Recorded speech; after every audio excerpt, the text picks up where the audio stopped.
Hey everybody, it's Wednesday, March 25th, 2020, and this is day number 2 of Mr. Donley Reads.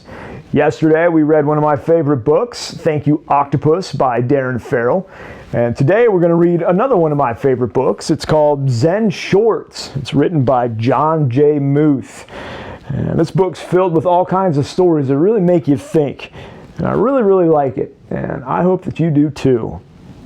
So, without further ado, let's read Zen Shorts by John J. Muth. Michael, there's a bear outside, said Carl. A what? Called Michael. A bear. He's really big, and he's in the backyard. What's he doing? Michael asked. He's sitting. He has an umbrella, said Carl. An umbrella? By the time the boys got outside, their sister Addie was already talking with him. I'm sorry for arriving unannounced, said the bear. The wind carried my umbrella all the way from my backyard to your backyard. I thought I would retrieve it before it became a nuisance. He spoke with a slight panda accent. Michael introduced himself. Then Addie introduced Carl because Carl, he was shy around bears he didn't know. And this is how Addie, Michael, and Carl met Stillwater. The next day, Addie went to have tea with Stillwater. Hello, Addie said as she stepped inside. Come in, a faraway voice called. Then she heard the voice say, oh yes, come out. Stillwater was in the backyard. He was in a tent. This is a birthday present from my Uncle Rye, Stillwater said. He always gives presents on his birthday to celebrate the day he was born. I like it so much that I'm not staying in my house right now. Stillwater invited Addie to sit with him. You brought me some cake, said Stillwater. That was very nice of you. Is it your birthday? He asked. No, said Addie. It's not mine either, said Stillwater. But let me give you a gift for my uncle's birthday. I will tell you a story. This is the story. It's called Uncle Rye and the Moon. My Uncle Rye lived alone in a small house up in the hills. He didn't own many things. He lived a simple life. One evening he discovered he had a visitor. A robber had broken into the house and was rummaging through my uncle's few belongings. The robber didn't notice Uncle Rye, and when my uncle said hello, the robber was so startled he almost fell down. My uncle smiled at the robber and shook his hand. Welcome. How nice of you to visit. The robber opened his mouth to speak, but he couldn't think of anything to say. Because Rye never lets anyone leave empty-handed, he looked around the tiny hut for a gift for the robber, but there was nothing to give. The robber began to back toward the door. He wanted to leave. At last, Uncle Rye knew what to do. He took off his only robe, which was old and tattered. Here, he said, please, take this.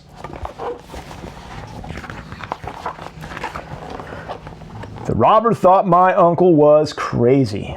He took the robe, dashed out the door, and escaped into the night. My uncle sat and looked at the moon, its silvery light spilling over the mountains, making all things quietly beautiful. Poor man, lamented my uncle. All I had to give was my tattered robe. If only I could have given him this wonderful moon.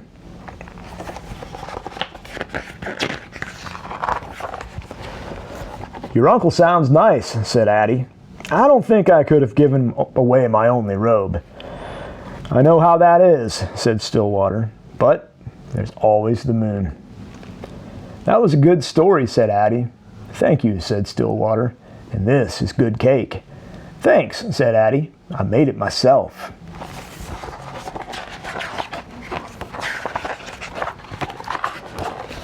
The next day, Michael went to see Stillwater. Here I am, Stillwater called from the tree. Can I come up? Asked Michael. If you are careful, said Stillwater. What if we could fly, said Michael. We could cast shadows on clouds, said Stillwater. But what if we fell, said Michael. If we fell, we might break something, said Stillwater. That would be bad, said Michael. Maybe, said Stillwater. Maybe? Asked Michael. Here is Stillwater's second story. It's called The Farmer's Luck. There was once an old farmer who had worked his crops for many years. One day, his horse ran away. Upon hearing the news, his neighbors came to visit. Such bad luck, they said sympathetically. Maybe, the farmer replied. The next morning, the horse returned, bringing with it 2 other wild horses. Such good luck, the neighbors exclaimed. Maybe, replied the farmer. The following day, his son tried to ride one of the untamed horses, was thrown off, and broke his leg. Again, the neighbors came to offer their sympathy on his misfortune. Such bad luck, they said. Maybe, answered the farmer. The day after that, military officials came to the village to draft young men into the army to fight in a war. Seeing that the son's leg was broken, they passed him by. Such good luck, cried the neighbors. Maybe, said the farmer. I get it, said Michael. Maybe good luck and bad luck are all mixed up. You never know what will happen next.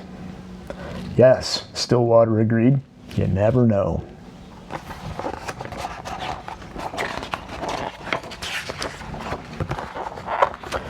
The day after that, Carl went to visit Stillwater. Michael said I couldn't bring over our stuff to go swimming. I'm mad at Michael. He's always telling me what to do, so I brought everything. Said Stillwater. It's a little pool. I don't know if all those things will fit. Let's see, Carl said. Let's see, said Stillwater.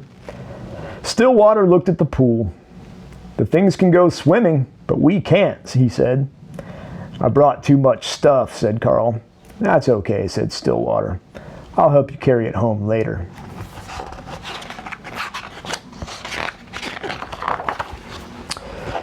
Why does Michael always have to tell me what to do, Carl said.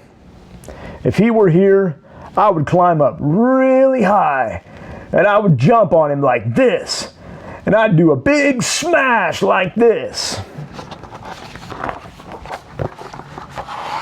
Later, Carl and Stillwater had tea.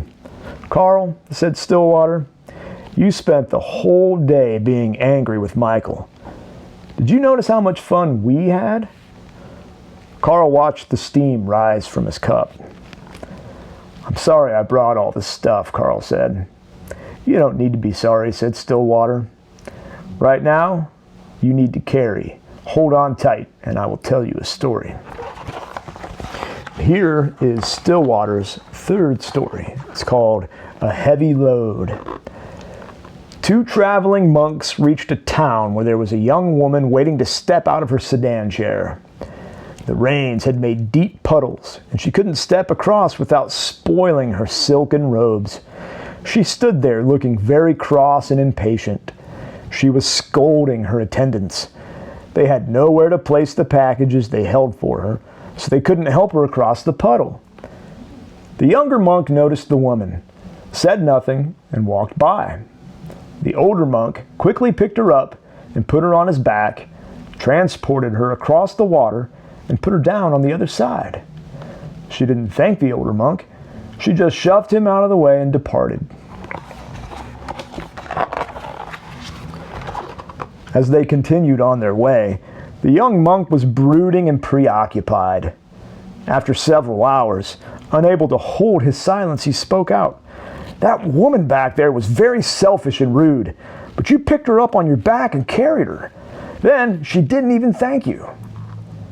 I set that woman down hours ago, the old monk replied. Why are you still carrying her?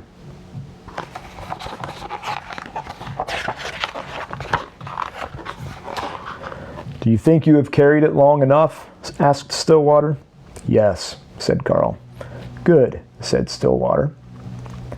And this is how Addie, Michael, Carl, and Stillwater became friends. The end. Zen Shorts by John J. Muth. I hope you enjoyed it. See you tomorrow. Bye-bye.